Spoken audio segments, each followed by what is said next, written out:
dives in. Yes, you read the title right. This is my January 2019 budget. The reason I'm doing it so early is because I wanted to make sure if you wanted to start budgeting in 2019, that's your New Year's resolution, is to start budgeting and start paying off your debt and becoming financially free of debt.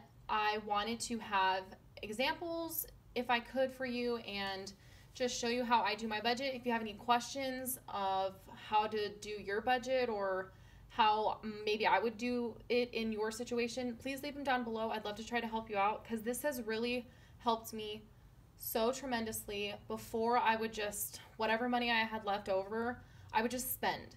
And I know that this time of year, I would have no extra money. I would have no money to put towards my car tags that are due next month. I would have no extra money. I would just spend what I had, and then I wouldn't have anything when I needed it, if there was an emergency, or if, like, just stupid bills that come up. Like, Amazon Prime is due this month, at the end of the month. Normally, I would have no money to pay that because I would forget about it and it would go on the credit card and I'd be like, okay, I'll pay that when I get my taxes or something. So it really has helped, even though I'm not in a total like rut of debt. I just wanted to put that out there, that even somebody that has like extra money, if you're telling your money what to do and you're being conscious of where your money is going, it does help out. It does make it so that you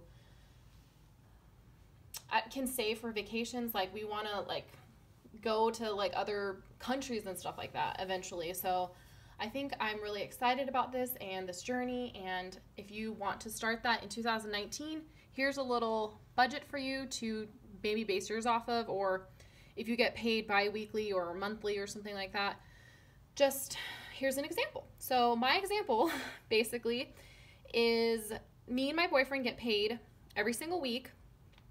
So this is 2 incomes. We do get like a monthly bonus. I always include it just because it is kind of like a guarantee, and otherwise it would just be weird. So I always do include it. That's why this one's so much higher. And the reason that these aren't the same is if we didn't work the full week for some reason, if we had to call out sick, I try to budget for that because it does happen. My mom has lupus. My son is in kindergarten, so he gets sick quite often. I have ovarian cysts. I do not go to work. Sometimes I have issues. My family has issues. So I do try to account for that. And the total that we should be getting is $4,790.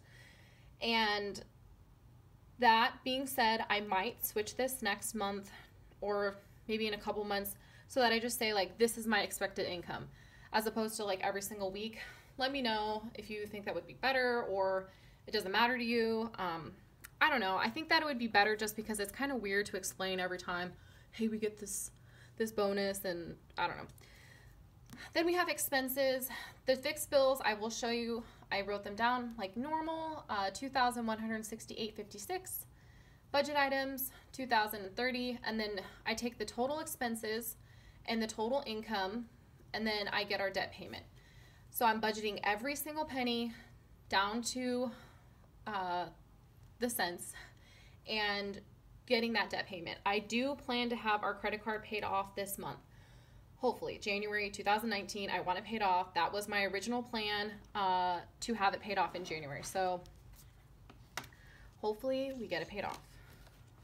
This is my monthly overview. By the way, this is an Erin Condren Deluxe monthly.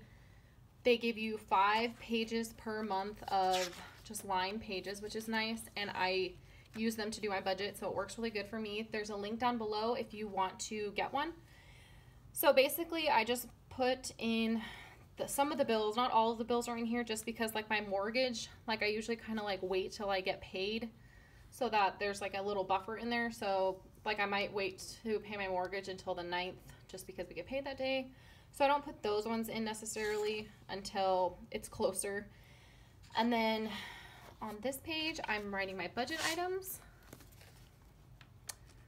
All these stickers came from this little, well, most of them came from this little new budget. I already used a lot of December's too. It's just so cute. I just love it. And I did February's budget already. I know, I'm ridiculous. Isn't it cute? It's just so cute. All right. And then weekly items. I'm giving us $85 for groceries a week. This just keeps getting higher because I want to start making better meals. I make cheap meals now. I like cheap meals. It doesn't bother me. But when we're home, which is not rare, which is kind of rare that we're both home, because I work 2 to 11 p.m. 3 nights a week, and Alex does that once a week, and then he has 2 overnights. So we're not home for dinner a lot. So when we are home for dinner, I'd like to have actual like good meals, and those cost a lot. Like honestly, they just cost a lot if you're gonna have like a 3-course meal, and I want to start doing that. I think that would be kind of my New Year's resolution, is to have more wholesome food. So I bumped that up to $85 a week. Eat out, same, $35 a week. And then gas, I don't know what to do with this category because if we don't go to work, if somebody's sick or has an issue, we don't use a lot of the gas that I'm putting towards gas money because we both have far drives. So if we don't go to work, then we're not using that gas money. So I think I'm just gonna like err to the side of, I'm just gonna put a little bit more money in there, because if we don't use it, I'll just put it towards the debt payment, and that's fine with me. I'd rather have the money in there just in case than not have it in there. Dominic's care. My mom does watch Dominic 2 nights a week that I have to work those 2 to 11 p.m.s. So I give her $30 a week for his food or whatever he needs. And then I also sometimes put him in an after-school program 1 day a week, and that's $15 a week. So I just put that in there. He is in kindergarten, so he doesn't need like daycare or anything like that. He just has those little expenses for his care. Alex gets $100 a week, and so do I. And this is kind of like a catch-all. That's why I don't have a lot of categories. If we want extra eat-out money, if something came up at work, like they have a donation drive or something like that, I will use my spending money for that. I don't have a miscellaneous category. We don't have a date night category. We don't have a... Fun is more for like events or outings or something like that.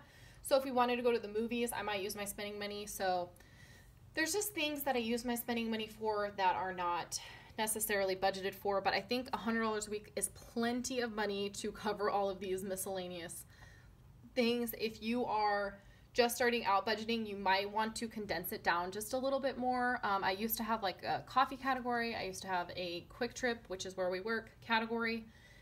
And it really did show me where my money was going. But after a while, I just realized, hey, I don't need to see where this money is going. As long as I have enough money to do these things and purchase these things, and I'm not having a ton of them budgeted every single month, then it's fine. I'd rather have like some extra wiggle room in my spending money than just have like a whole bunch of categories that I have to like keep on track of. So every other month we have to budget haircuts. These are monthly categories that I just put the money into an envelope at the beginning of the month, and then we can spend throughout the month. I don't fund these every single week. That's why I call them monthly. So haircuts every other month for Alex and Dominic. It's about $45. Clothing, and this is not for if like I want a new shirt or I need, it's not for needs, basically. It's for like basically Dominic's clothes and Dominic's everything else. And if like we need underwear or socks or something like that, it's for need clothing, because want clothing, I can just use my spending money. Fun, I put $40 in there, and that's for like events, or me and Alex are going to a comedy show this month, so that'll be for, you have to buy like 2 drinks minimum at those places, so we can use that money at that time. Or if I want to take Dominic to like a event or something, Dominic gets $30 allowance.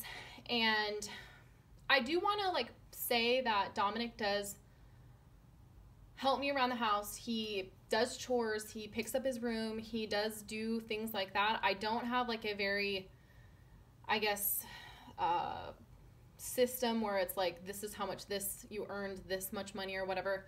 Basically, that's just like, as long as you're listening to me and doing what I'm telling you to do, this is what you earn a month is $30. If he is being bad or not listening, I take his money away from him. So, I mean, I guess I'm kind of doing it backwards, but as long as he is listening and stuff like that and doing what I ask, and he's always offering to help me with chores and things like that. So I basically work backwards. He starts out with $30 and I kind of take away money if he is being bad or if he isn't listening. He gets money taken away.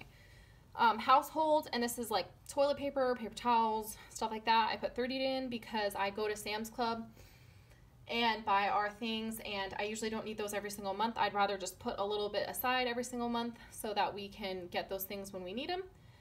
Medical, I'm putting a little bit more than normal just because medical includes like Dominic's allergy medicine is $20 when I need to order that and things like that. So anything that's not like a medical bill, I put $40 towards that section.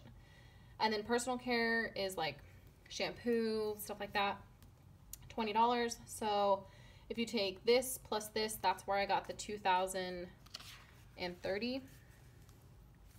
And then on this page is my fixed bills, and I didn't really do too much different on this. I took the AMC A-list out because if I want to continue doing that, I'm going to take it out of my spending money. And Verizon should be this amount now. And then I think that's it. Not much has changed. If you have any questions on what this stuff is or where my bills come from, like what does SRP is my electric kind of thing, go ahead and leave them down below. I'd be happy to answer them for you. I'm stopping sinking funds this month just because these are ending and I don't really want to start any new ones until I get that card paid off, which I should get it paid off this month. So these are just, I put here to add the sinking funds in, and then that's what I need to add to them, and I should have them paid off this month.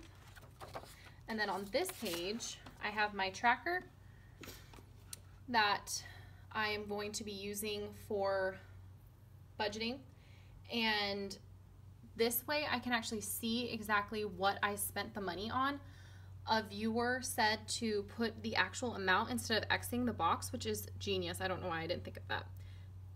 Very smart idea. So instead of putting the amount here, I'm just going to like write fun, the comedy show or something, and then I can put it over here in fun and say that we spent $40, because that way I can actually see what the money is going towards, not just how much we spent, because that was kind of like my issue with the other tracker. And so I did make a whole video on this. If you want to check that out, I will link it for you. And then I have a whole blank page over here that I don't know what to do with. I might need it for the tracker, but I don't know. Next month, I did put sinking funds on it, so if you want a sneak peek of my sinking funds, I started doing my sinking funds again, so I don't know what to do with it this month. We're still, I don't know. Anyway, that is it for today's video. I hope that you guys start out with a bang for 2019, and if you have any questions on my budget, please leave them down below. If you want to stay up to date with my debt-free journey, please hit subscribe. I will see you all next time. I hope you have a great Christmas time, holiday time, whatever you celebrate, and I hope to see you all next time. Thanks. Bye.